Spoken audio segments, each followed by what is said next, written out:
Hey gang, Scott here. A quick video. I'm working on a black and white photo and I realized I'm using a number of curves, curves. I love curves.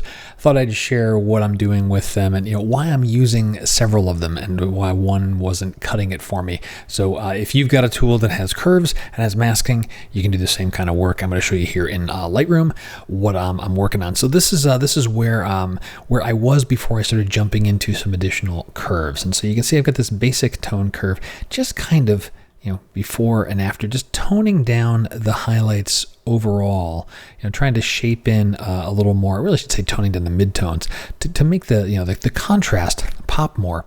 But this wasn't enough. And so going into masking, I've got two other areas. And what I was looking to get is just more drama, but primarily here in the center area of the photo. So this first mask, let me turn this one back on here. So you're going to see those midtones get even darker. Now this is a pretty, wild looking mask here. What's going on? If we open up this thing here, we've got, let's get that open.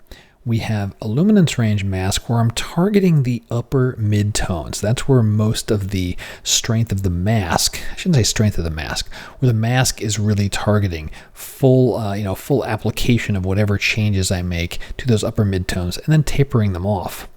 And you can see the curve here, I'm actually doing a pretty healthy pull down on the midtones and then the lower part here.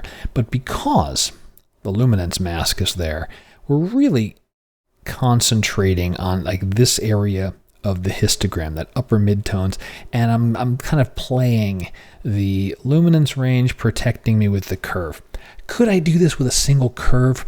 Probably, although I tend to like using the luminance range mask as like an additional control, like guardrails, so that I don't have to worry about finding the exact points on the curve, or sometimes when you move points on a curve that are too close together and you start to get solarization, I can avoid that using the combination. So that one change, getting me more drama into kind of this V shape here. I've got this V here and then it points down, or V and then maybe a Y. This V here and then this points down like that. And then this last one, I'll click on this one. You can see I've got simple radial targeting the inside of this mask. I'll turn that on, and that is much more of a classic S curve.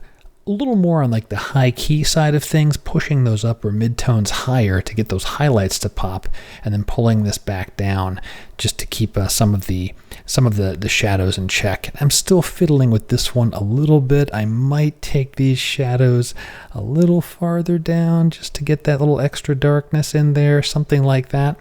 But adding those things up just to see what the difference between those two things is here. Here's before those additional curves changes, and then here's after, just adding in a little more drama, and something I couldn't do with just the single curve that I have in the basics. I could have used the parametric curve for maybe a second chance at something global, but it would have been global. I wanted that centered on ultimately where I want the viewer to go, out to the center here of the scene. So one more time, before those curve adjustments, after. Again, you got a tool that's got curves, you got masking, Lightroom, on one, Luminar, you got all this stuff. Use them, shape your black and whites, and don't be afraid of using multiple curves. They can really make your photos sing. Hope you found the video useful. Questions, drop them below. And until next time, my name's Scott Davenport. Have fun.